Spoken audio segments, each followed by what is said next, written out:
కలియుగ ప్రత్యక్ష దైవం వెంకటేశ్వర స్వామివారిని కూడా చంద్రబాబు పవన్ కళ్యాణ్లు తమ స్వార్థ రాజకీయాలకు వాడుకున్నారన్నారు వైఎస్ఆర్సీపీ ఉత్తరాంధ్ర కోఆర్డినేటర్ కురసాల కన్నబాబు. పవిత్రమైన లడ్డూపై దుష్ప్రచారం చేసిన కూటమి నేతలకు మంచి బుద్ధి ప్రసాదించాలని కాకినాడ రూరల్లోని వెంకటేశ్వర స్వామి ఆలయంలో కన్నబాబు ప్రత్యేక పూజలు చేశారు. లడ్డూలో జంతువుల కొవ్వు కలవలేదని సీబీఐ నివేదిక ఇచ్చినా కూటమి నేతలు ఇంకా బుకాయిస్తూనే ఉన్నారంటున్న కురసాల కన్నబాబుతో మా ప్రతినిధి రాజు face to face.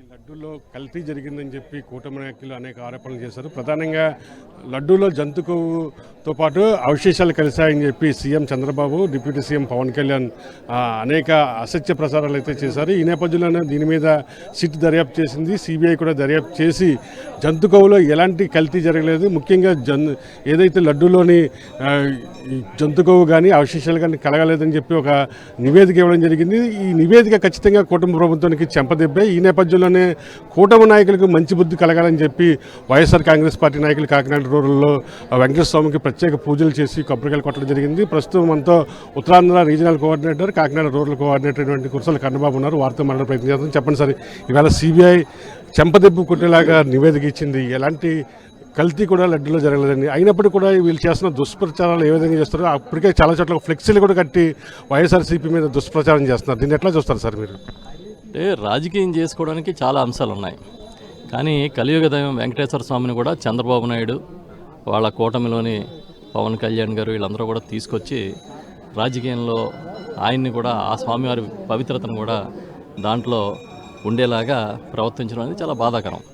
Chandrababu Naidu ఇలాంటి ప్రచారాలు చేయడంలో దిట్ట. ఆయన తిమ్మిని బమ్మిని చేయడం, అబద్ధాల ప్రచారం చేయడంలో చంద్రబాబు నాయుడిని కొట్టేవాడు ఈ దేశంలో ఎవడో లేడు. వెంకటేశ్వర స్వామిని కూడా ఆయన రాజకీయాల్లో లాక్కొస్తాడని ఎవరో ఊహించలే.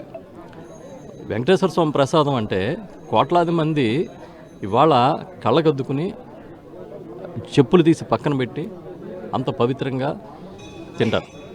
అలాంటిది దాంట్లో జంతు కొవ్వు కలిసిందని, పంది కొవ్వు కలిసిందని వాళ్ళు ఇష్టానుసారం మాట్లాడి జగన్మోహన్ రెడ్డి గారి మీద ఏదో కక్ష సాధింపు చేస్తాం అనుకున్నారు, కానీ అది వెంకటేశ్వర స్వామి మీద చేస్తామని అనుకోలేదు. నాకు తెలిసి వెంకటేశ్వర స్వామిని ఇంత అపఖ్యాతి పాలు చేసినాడు ఈ ప్రపంచంలో పుట్టిన ఏ మానవుడు లేడు వీళ్ళ తప్ప. వెంకటేశ్వర స్వామిని ఇంత అపఖ్యాతి పాలు చేసిన వేరే మతస్థులు కూడా లేరు. ఇది మనం చూస్తున్నాము. ఏదైతే కలియుగ ప్రత్యక్ష దైవమైనటువంటి వెంకటేశ్వర స్వామిని ఆ ఖ్యాతిని పాడు చేసినటువంటి కేవలం కూటమి నాయకులకి మంచి బుద్ధిని ప్రసాదించాలని చెప్పి కూడా వారిని క్షమించాలని కూడా కన్నబాబు వెంకటేశ్వర స్వామిని కోరుకున్న పరిస్థితి కనిపిస్తుంది. మొత్తం ఓవరాల్గా చూసినట్లయితే ఇటు కాకినాడ రోడ్లతో పాటుగా జిల్లా వ్యాప్తంగా కూడా అనేక వెంకటేశ్వర స్వామి ఆలయంలో ఆయా నియోజకవర్గ కోఆర్డినేటర్లు ప్రత్యేక పూజలు చేసి కూటమి నేతలకు మంచి బుద్ధిని ప్రసాదించాలని చెప్పి స్వామివారిని వేడుకుంటున్న పరిస్థితి. శ్రీనివాస్ కలిసి